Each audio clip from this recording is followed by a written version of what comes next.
오늘 하나님의 말씀은 시편 23편을 찾겠습니다. 시편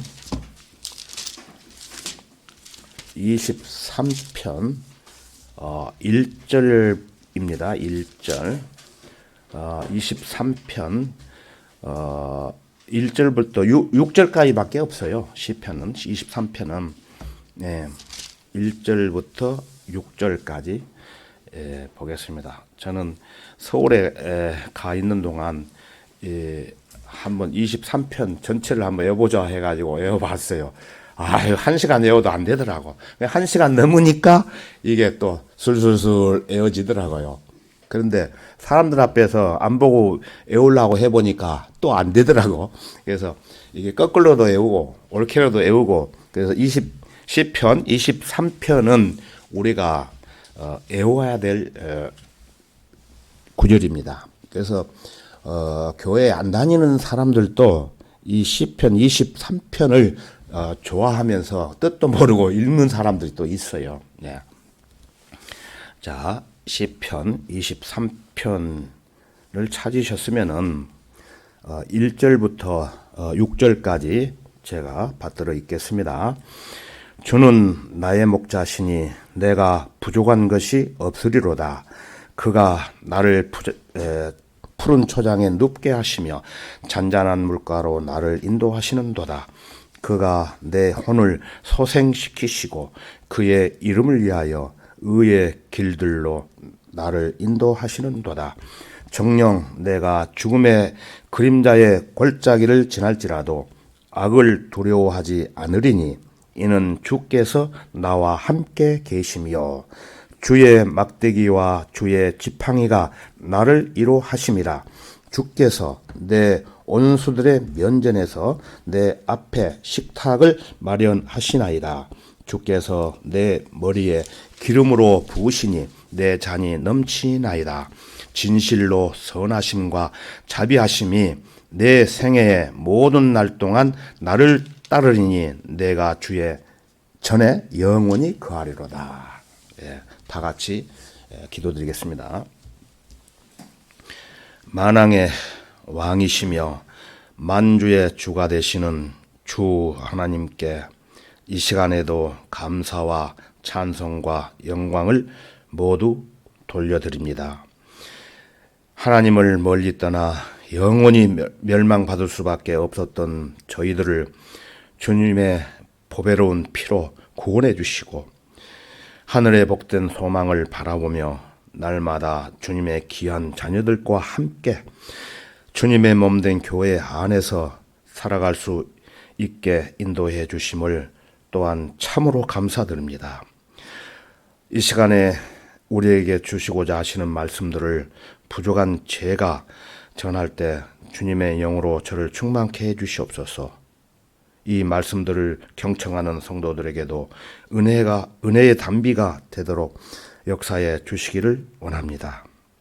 이 시간 악한 마귀로부터 방해받지 않도록 주 성령님께서 막아주시고 오직 주님 홀로 영광 받으시옵소서. 언제나 저희들을 사랑하시고 보호해 주시는 주 예수 그리스도의 이름으로 기도드렸습니다. 아멘.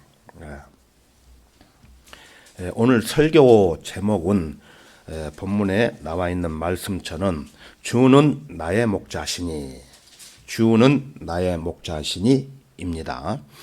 1절을 다시 보겠습니다. 주는 나의 목자시니 내가 부족한 것이 없으리로다.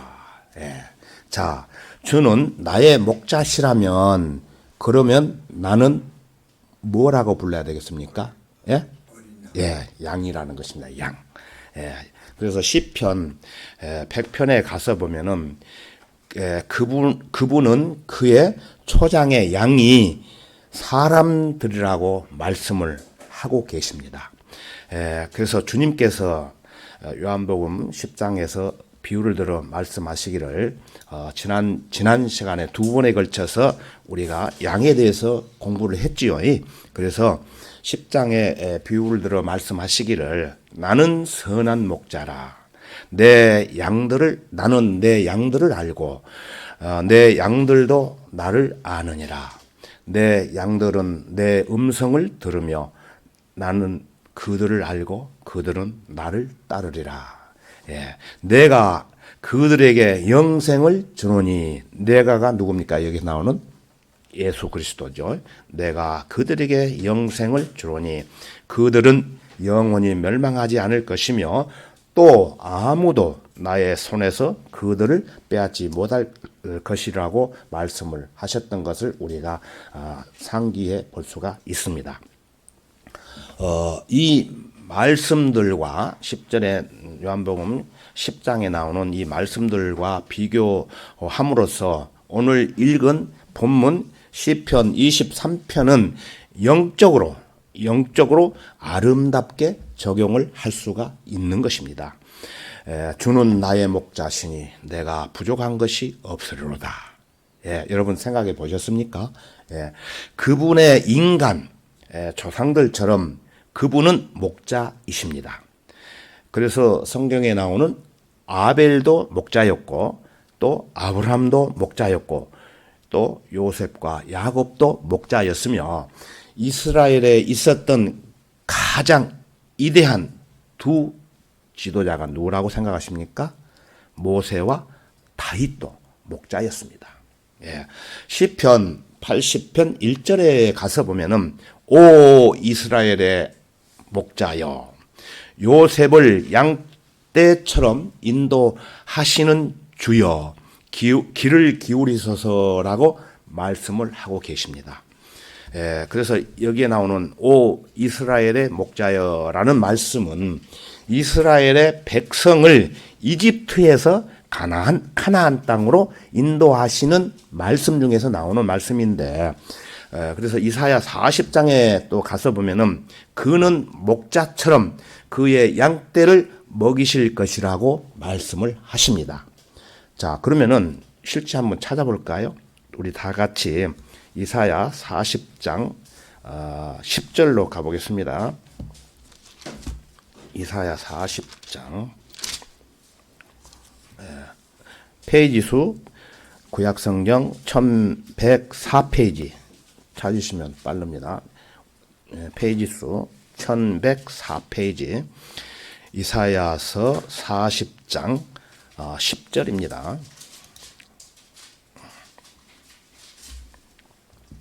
성경을 많이 보시면은 얼른 찾을 수 있어요.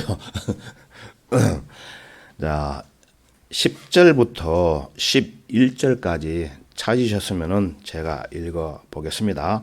보라, 주 하나님께서 강하신 손으로 오시리니 그의 팔로 친히 다스릴 것이며 보라, 그의 보상이 그와 더불어 있고 그의 역사가 그 앞에 있도다. 그는 목자처럼 그의 양떼를 먹이실 것이요 자기 팔로 어린 양들을 모아 그의 품에 안으시며 젖먹이와 함께 있는 것들을 유순하게 인도하시리라. 이 예언의 말씀은 예수님께서 이 땅에 오시기 전 BC 약 712년경입니다. BC라는 것은 비포 크라스 예수님이 이 땅에 오시기 전을 얘기하는 것입니다. 그래서 하나님께서 이사야 선지자를 통해 예언되었던 것입니다. 그러니까 예수님 오신 것이 약 2000년이죠. 그럼 지금부터 계산해 보면은 2712년경에 이러한 예언을 하셨어요. 그래서 이처럼 저와 여러분도 이스라엘 민족이 아닌 이방인에 속하지만 우리는 이방인에 속합니다. 그러나 하나님의 은혜로 구원받은 사람이기 때문에 마찬가지로 이스라엘 민족처럼 우리도 주는 나의 목자가 되시며 나는 그 양떼에 속한다고 이렇게 알고 계시면 되겠습니다. 그래서 찬송가 그 105장에서도 여러분 잘 아시잖아요. 주는 나를 기르시는 목자요 나는 주님의 귀한 어린 양 푸른 풀밭 맑은 시내 물가로 나를 늘 인도하여 주신다. 주는 나의 좋은 목자, 나는 그의 어린 양, 저를 따라 꼴을 먹여주시니 내게 부족함 전혀 없소라. 이 찬송가 여러분 잘 아시지 않습니까? 예. 이 찬송가도 외우시면 좋습니다.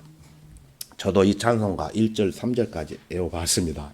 지금도 외우고 있습니다만, 자, 그러면 본문 말씀 시편 23편 2절로 다시 가겠습니다.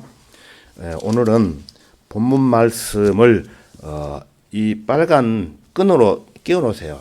몇 번을 왔다 갔다 합니다. 시편 23편 2절 다시 보겠습니다. 그가 나를 푸른 초장에 눕게 하시며 잔잔한 물가로 나를 인도하시는도다.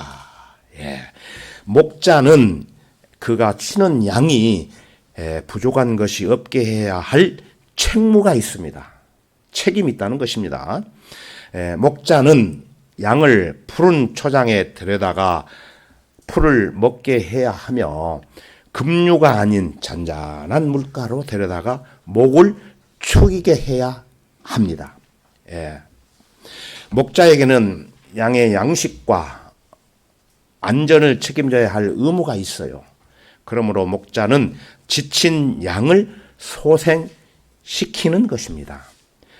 이 점은 목자와 양의 관계를 넘어서 선한 목자이신 예수님과 그리스도인의 관계를 계시할 뿐만 아니라 지역 교회의 목자와 성도들과의 관계에서도 영적으로 적용이 되는 것입니다. 그래서 자, 이 시간에 여러분 너크만 목사님 잘 아시지 않습니까? 그 너크만 목사님의 그 간증을 제가 하나 봤는데 한번 소개를 할까 합니다. 제가 그 글을 그대로 한번 읽어드릴게. 한번 들어보세요. 내가 다루었던 사람들 중에는 나를 고소하겠다고 협박했던 그리스도인들도 있었다. 그들 중 일부는 나를 고소했다. 나는 그런 일을 5번이나 겪었다. 한 번도 아니고 5번이나 겪었다. 그러나 동시에 나를 도와준 사람들도 있었다. 어떤 사람들은 내가 없는 사이에 우리 집 뒤에 와서 나를 위해 책 선반을 만들어 놓기도 했다. 어떤 사람들은 심지어 내 자동차 타이어를 내 대신 갈아 끼워 주기도 했다. 내가 그런 것을 할 시간이 없을 만큼 바쁠 때 그들은 나를 대신해서 그 일들을 해 주었던 것이다. 내 집을 불로 태우고 나를 두들겨 패겠다고 위협한 그리스도인들이 있었고, 내 머리를 잘라버리겠다고 위협한 그리스도인들도 있었지만, 동시에 내 가족을 돌봐주고 10년 동안 일주일에 2-3차례씩 먹을 것을 갖다 주었던 사람도 있었다. 전에 아내가 없고 아이들이 나와 함께 있지 않았던 어느 겨울에 나는 비행기로 집에 돌아오곤 했다. 아무도 나를 공항에서 차로 태워다 주지 않았다. 집에는 먹을 것이 하나도 없었다. 나는 택시를 불러 타곤 했다. 집에 가는 길에 먹을 것을 조금 사가지고 갔다. 나는 정말로 나 자신이 불쌍하게도 보였다. 집에 돌아와서 부엌으로 돌아갔는데 거기에는 옥수수, 튀김닭, 검은 눈 콩, 피칸파이, 아이스티가 담겨진 5개의 뚜껑 있는 접시가 있곤 했다. 집을 둘러봐도 거기에는 아무도 없었지만 나를 마음속에 기억하고 있던 어떤 그리스도인들이 있었던 것이다. 한 번은 어떤 사람으로부터 $300 수표를 항공편으로 받았다. 나는 그런 사람에 대해 들은 적도 없고 본 적도 없었다. 내가 편지를 개봉하자 이렇게 쓰여진 편지가 들어있었다. 친애하는 너크만 목사님, 나는 여기서 구원을 받았고 여기서 당신의 설교를 들었으며 여기서 당신 테이프를 얻었습니다. 당신은 나를 공경으로부터 구해 주었고 바로 잡아 주었습니다. 당신 테이프가 아니었다면 나는 정말 엉망진창이 되었을 것입니다. 나는 지금 라디오 방송으로 성경을 가르치고 있으며 여러 곳에서 사역을 합니다. 난 단지 감사하다고 말하고 싶을 뿐입니다. 라는 이런 글을 적어서 보냈다는 것입니다. 저는 너크만 목사님의 이 간증을 읽으면서 그 어려운 환경과 여건 속에서도 목회를 마다하지 않고 자신의 마음과 혼과 몸 전체를 주님께서 사용하시도록 내어드렸다는 것에 대해 너무나 큰 감동을 받고 저도 모르게 눈물을 흘려본 적이 있었습니다. 그러나 에레미야서에 가서 보면은 목자가 없거나 잘못된 목자를 만난 양들이 또 있었습니다. 에레미야서에서 몇 구절을 한번 찾아보겠습니다. 그런 양들은 참으로 불쌍했겠죠. 우리 다 같이 구약 성경 에레미야 12장 10절로 가보겠습니다. 에레미야 10장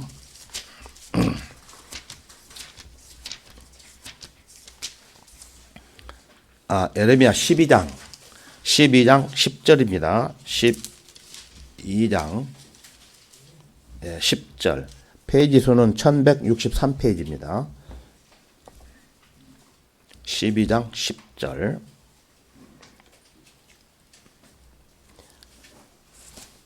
10절 에레미야 12장 10절 1163페이지를 찾으십시오.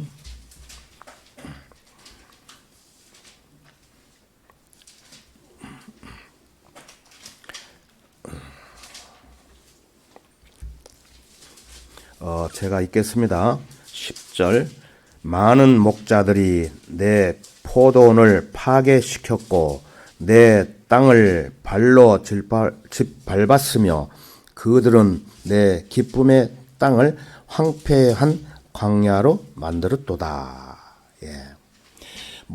목자들 가운데 많은 이들이 이스라엘을 짓밟고 파괴시켰던 것입니다.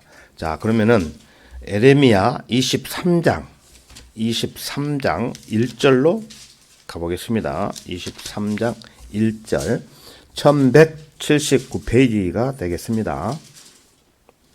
23장 1절부터 2절까지 보겠습니다.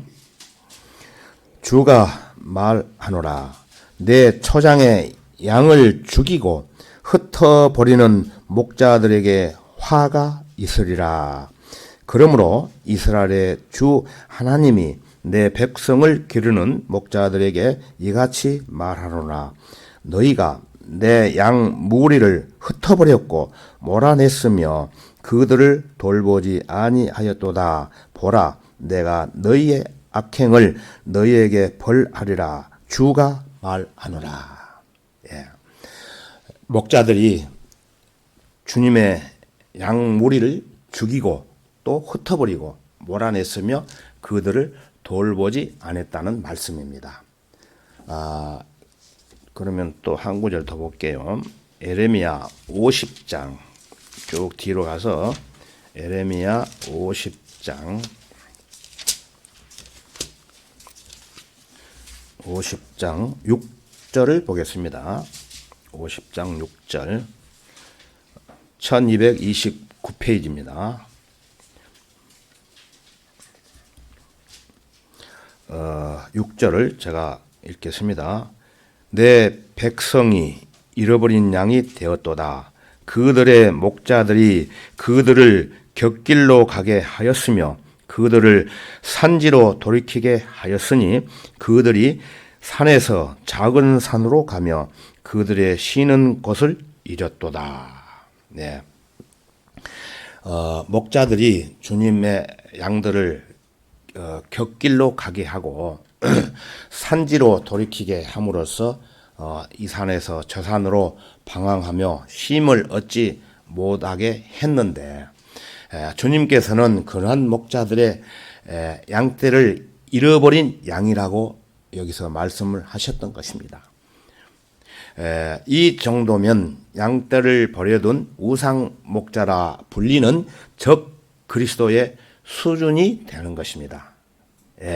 반면에 에레미야 3장 15절에 가서 보면은 제시된 올바른 목자상을 볼 수가 있는데, 첫째, 주님의 양떼를 지식과 명철로 먹이는 것이고, 두 번째는 에레미야 17장 16절에서는 무엇보다도 목자 자신이 주님을 따르는 데서 떠나지 않는다는 것을 알 수가 있습니다.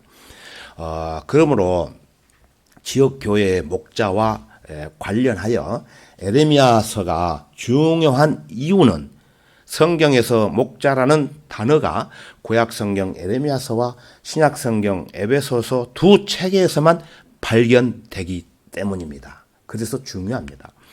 그리고 베드로전서 5장 4절에서는 예수 그리스도를 가리켜 목자장이라고 말씀을 하십니다.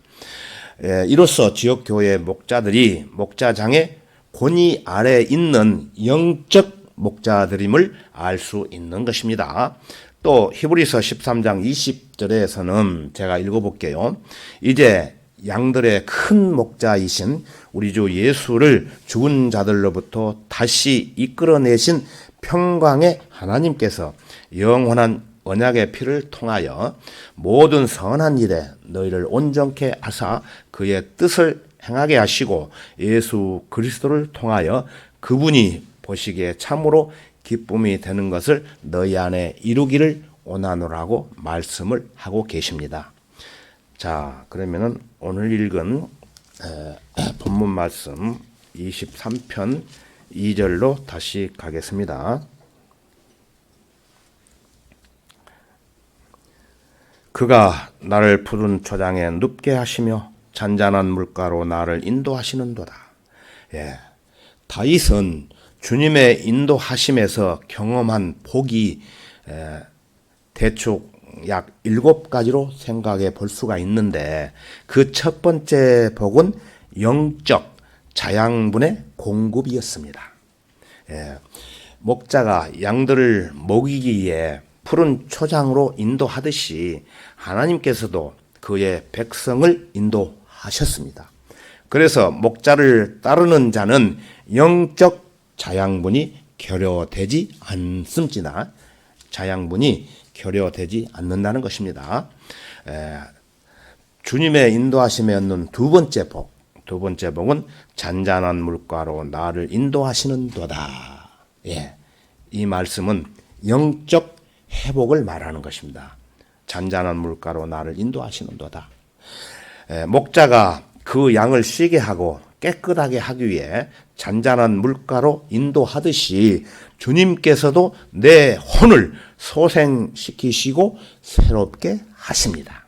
그렇다면 그분은 인도자시며 나는 그분을 따르는 자가 되는 것입니다. 마가복음 10장 21절에 가서 보면은 예수께서 어떤 사람에게 말씀하시기를 십자가를 지고 나를 따르라고 하셨습니다. 자, 본문 3절을 다시 보시면은 그가 내 혼을 소생시키시고 라는 말씀은 그분이 내 혼의 감독이시기 때문이에요. 베드로전서 2장 25절에 가서 보면은 이는 너희가 길 잃은 양들 같았으나 이제는 너희의 혼돈의 목자와 감독에게로 돌아왔음이라고 말씀을 하고 계십니다. 그가 내 혼을 소생시키시고 나를 인도하시는도다.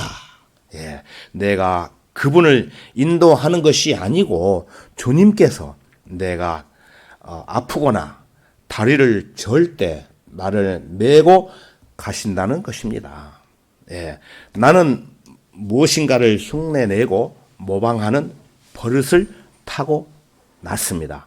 저뿐만 아니고 여러분들도 마찬가지겠죠. 예, 그래서 내 앞에 있는 양이 공중으로 뛰어올라 발굽을 서로 맞부딪히는 것을 보면은 나도 그렇게 하고 싶어서 하는 것입니다. 예. 그러므로 나는 내 눈을 선한 목자께 고정시켜야 되겠죠. 그분은 선한 목자이시기 때문입니다. 그렇지 않으면은 나는 무엇인가 우둔한 짓을 하게 될 것입니다.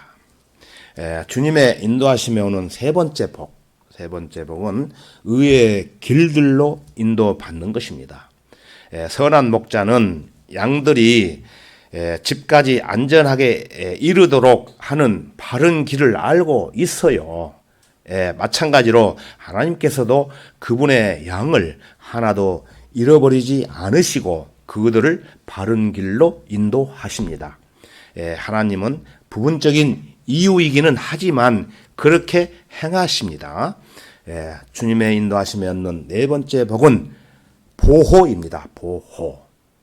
4절을 보시면은 정녕 내가 죽음의 그림자의 골짜기를 지날지라도 악을 두려워하지 않으시리니 주께서 나와 함께 계시며. 만약 어떤 깊은 어두움의 골짜기를 지날지라도 내가 두려워할 필요가 없다는 것입니다. 그것은 주님께서 나와 함께 하시기 때문에 나는 보호받고 있는 거예요. 그래서 베드로전서 1장 5절에서는 너희는 마지막 때에 나타내려고 예비하신 구원을 얻기 위하여 믿음으로 말미암아 하나님의 능력으로 보호받고 있느니라고 이렇게 또 말씀을 하셨습니다. 그리고 우리가 방금 전에 찬송가 312장을 불렀지요. 그 후렴에 가서 보면은 내가 믿고 또 의지함은 내 모든 형편 잘 아는 주님 늘 보호해 주실 것을 나는 확실히 아네. 이 찬송시는 어떤 성도의 간증이면서도 우리의 간증이기도 합니다. 그분이 나와 함께 계심으로 나는 악을 두려워할 필요가 없는 것입니다. 주의 막대기와 주의 지팡이가 나를 위로하심이라. 주의 막대기와 주의 지팡이는 어떠한 상황에서도 양들을 보호하기 위한 목자의 장비입니다. 우리 양들은 너무 우둔하기 때문에 때로는 중심을 잡지 못하고 좌로나 우로나 치우쳐서 나도 모르게 어긋난 땅길로 따라갈 수가 있어요. 그럴 때마다 나의 목자께서는 그분의 막대기와 그분의 지팡이를 사용해서 우리를 경계선 안쪽으로 끌어당기시는 것입니다. 다윗이 주님의 임재와 보호 아래 위로를 받는 것처럼 우리 성도들도 주님께서 늘 항상 함께 하심으로 우리가 안전하게 보호를 받는 것입니다. 주님의 인도하심을 받는 다섯 번째 복은 5절을 보시면은 5절 주께서 내 원수들의 면전에서 내 앞에 식탁을 마련하시나이다 그랬어요. 끊었습니다. 5절 다 안 읽고 이처럼 나의 삶은 하나님의 끊임없는 축제 그 자체이기도 합니다. 그것은 뭐를 말하느냐 하면은 시편 119편 103절에 가서 보면은 주의 말씀들이 내 입맛에 어찌 그리 단지요 정녕 내 입에서 꿀보다 더 다나이다 라고 말씀을 하셨습니다. 여러분 꿀 얼마나 답니까? 예, 주의 말씀이 그 꿀보다 더 달다는 표현을 시편 119편 103편에서 말씀을 하시는 것입니다. 그리고 베드로전서 2장 2절에서는 갓난 아기들로서 순수한 말씀의 젖을 사모하라. 이는 너희가 그것으로 인하여 자라게 함이라고 하셨어요. 또 누가복음 4장 4절에서는 예수께서 그에게 대답하여 말씀하시기를 기록되었으되 사람이 빵으로만 사는 것이 아니요 하나님의 모든 말씀으로 사느니라고 하셨던 것입니다. 그러므로 하나님께서는 원수들 앞에서라도 자기 백성들에게 성대한 만찬을 마련해 주실 수 있는 분이십니다. 이스라엘 백성들이 광야에서 만나만으로 만족하지 못하고 하나님을 시험하여 고기가 먹고 싶었다고 불평을 했었죠. 여러분 내용 아시지 않습니까? 그들은 하나님으로부터 생명을 위한 양식을 받아서 연명하면서도 전혀 감사할 줄을 몰랐습니다. 감사함을 몰랐기에 그들은 불평하며 고기를 원했던 것입니다.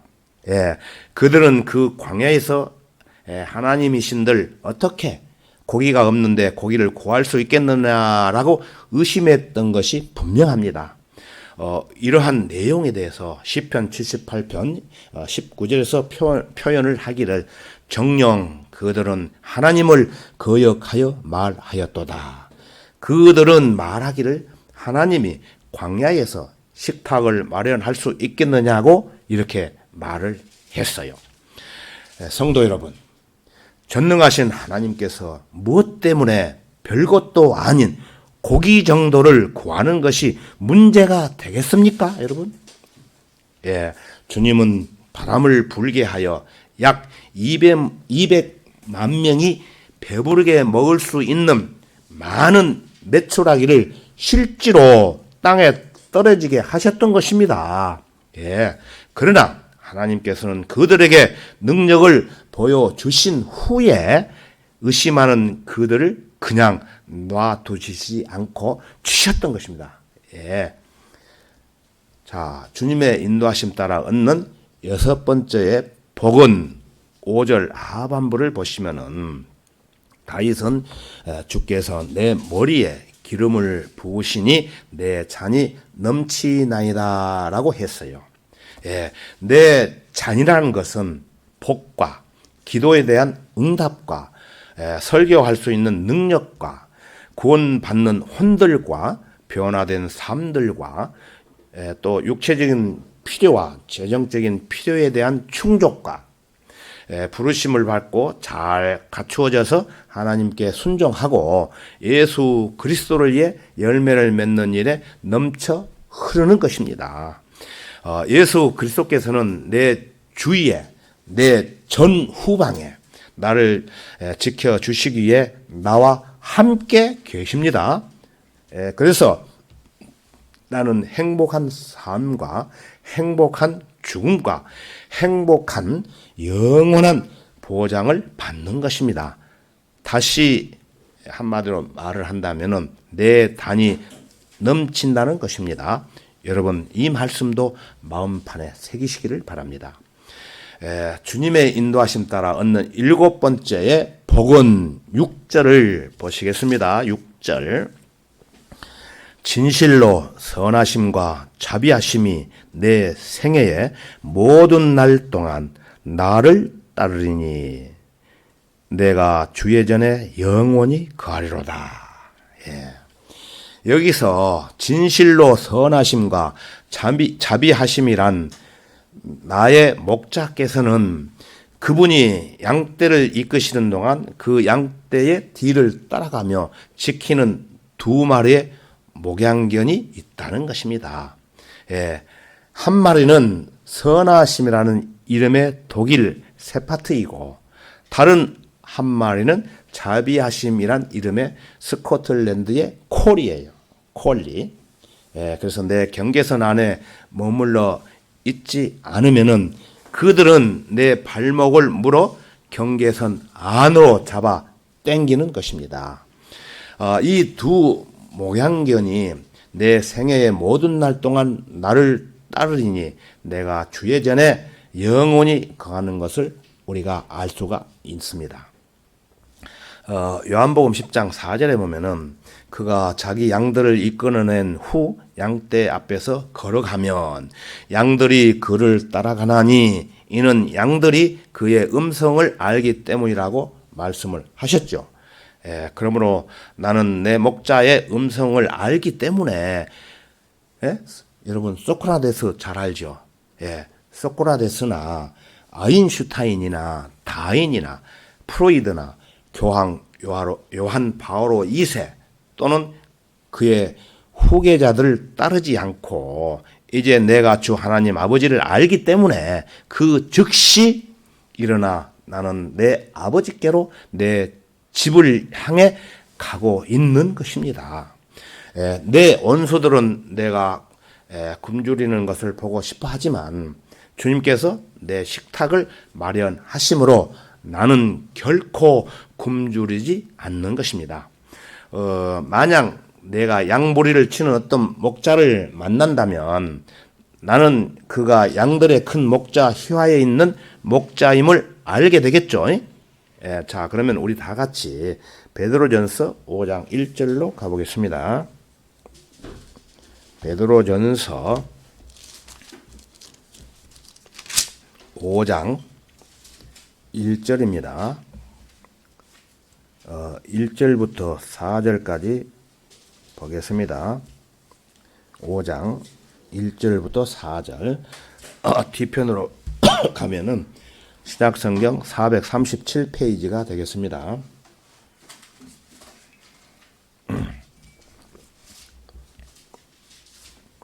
베드로전서 5장 1절부터 4절입니다. 찾으셨으면은 제가 읽겠습니다. 5장 1절. 내가 너희 가운데 있는 장로들에게 권하노니 나도 장로로 된 자요. 사도 바울이 장로라는 얘기죠. 그리스도의 고난의 증인이며 또한 장차 나타나게 될 영광에 동참하게 될 자라. 2절입니다. 너희 가운데 있는 하나님의 양 무리를 치고 돌보되 마지못하여 하지 말고 자원함으로 하며 더러운 이익을 위하여 하지 말고 준비된 마음으로 하며 하나님께서 맡겨주신 자들을 지배하려 하지 말고 오직 양 무리의 본이 되라. 그리하면 목자장이 나타나실 때 너희가 시들지 않는 영광의 면류관을 받으리라. 이렇게 말씀을 하셨습니다. 여기서 장로들이란 사도행전 20장 17절에서 언급되는 교회의 장로들이나 또 디모데전서 3장에서 언급되는 감독과 같은 의미에서 장로들이라는 것입니다. 다시 말해서 요즘 장로교회에서 뽑는 장로들이 있죠. 그런 장로들과는 개념이 전혀 다른 것입니다. 여기서 말하는 장로들이란 요즘으로 치자면은 양무리를 보살피는 목자들에 해당합니다. 가짜 목자가 아니고 진짜 목자. 교회 행정에 관여하는 나이 많은 어른 신자들 말고 또 교회 회원들을 이끌고 하나님께 예배드리며 그들에게 하나님의 말씀을 가르치고 양육하는 사실상의 영적 목자들이 곧 장로들인 것입니다. 우리 성경대로 믿는 교회에서는 장로의 직분이 있습니까? 없습니다. 그 직분을 대행하는 서울교회에 보면은 집사로 이렇게 호칭을 부르고 있습니다. 이들의 대장이신 목자장은 예수 그리스도이십니다. 장차 나타나게 될 영광이라는 언급으로 와 이 구절은 재림과 관련된 구절로 보시면 타당할 것입니다. 또한 2절에서 또한 2절에서 하나님의 양 무리를 치고 돌보되라고 언급은 시몬 베드로의 특유의 서술입니다. 그래서 요한복음 21장에서 부활하신 예수 그리스도께서는 제자들과 식사를 마치신 후 말씀하시기를 요나의 아들 시몬아 내가 이 사람들보다 나를 더 사랑하느냐고 베드로에게 특별히 물으셨고 이에 대해 시몬 베드로는 주여 그러하옵나이다. 주께서는 내가 주를 사랑하는 줄 아시나이다 하고 대답을 했어요.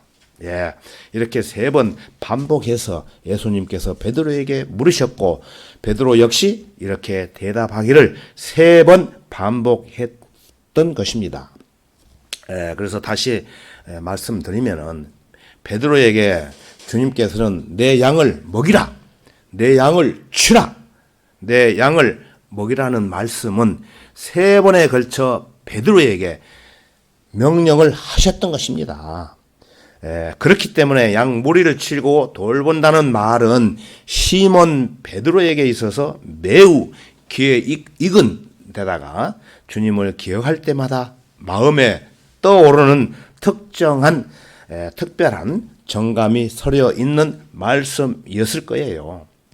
또한 양 무리를 치고 돌아본다는 말은 사도 바울이 사도행전 20장에서 언급한 장로들의 사명과 직접 관련되기도 합니다. 장로들, 즉 양 무리를 맡은 현재 목사들은 하나님의 양들을 섬기고 돌보며 지도하고 하나님께 예배드리는 일에 있어 마지못하여 하지 말고 자원함으로 하며 더러운 이익을 위하여 하지 말고 준비된 마음으로 사역에 임해야 한다고 베드로는 훈계를 하고 있는 것입니다. 자원함으로 한다는 것은 어떤 일부만 지원하는 것이 아니고 자신을 온전히 다 들여서 한다는 뜻입니다. 이것은 어떤 이해 타산이나 물리적인 이득을 염두에 두고 자원하는 것이 아니에요. 그러므로 하나님의 부르심에 응답함으로 인해 가릴 것 없이 주님 제가 여기 있나이다. 나를 보내소서 하고 즉각 나서서 자신의 마음과 혼과 몸 전체를 그분께서 사용하시도록 내어드리는 것입니다. 앞서간 성도들 중에 특히 앞에서 보신 바와 같이 너크만 목사님과 한글 킴제임스 성경을 번역한 이성호 목사님의 간증에서 보면은 우리는 그러한 교훈을 얻을 수가 있는 것입니다. 더러운 이익이란 쉽게 말해서 돈을 말하는 거예요. 하나님을 섬기고 하나님의 사역을 맡아 감당하는 목사가 돈을 바라고 하나님의 사역에 임한다거나 또는 먹고 살기 위해 한 방편으로 목사가 되어서 하나님의 양무리를 이끌고 보살피려고 한다면 그는 하나님께서 쓰시는 사역자가 아니라는 것입니다. 목사는 양무리를 이끌고 하나님께 경배하는 일과 복음을 전파하는 일, 양들에게 진리의 말씀을 가르치고 양육하는 일, 그리고 그들의 풍요한 영적 삶을 위해 돕는 일, 그러한 일들을 말을 하는 것입니다. 그 일체가 하나님만을 섬기는 일에 집중해야 되는 것이고 목사가 먹고 사는 문제는 누구한테 맡겨야 됩니까? 완전히 하나님께 맡긴 채 살아가는 사람이 되어야 되는 것입니다. 이러한 마음 자세가 없는 사람들은 목사를 하면은 안 되는 거예요. 목사는 양들을 살펴볼 의무가 있습니다. 목자는 목사입니다. 어떤 사람이 목자이고 돌볼 양이 그에게 주어졌다면 그는 그를 먹여야 되는 것입니다. 물론 목자를 뿔로 받는 숫 염소는 항상 옆에 있을 겁니다. 모든 양들이 목자를 만족시키지는 않겠지만은 어디에나 성경을 사랑하는 누군가가 있을 것입니다. 참된 양을 말하겠죠. 올바른 참된 교회는 성경을 사랑하는 사람이 있게 되는데 여러분이 그들을 먹이면 그들은 여러분을 먹일 것입니다. 양들을 하나님의 말씀으로 먹이는 신실한 목자에게 주어지는 면류관이 있습니다. 무슨 면류관입니까? 예? 영광의 면류관이죠.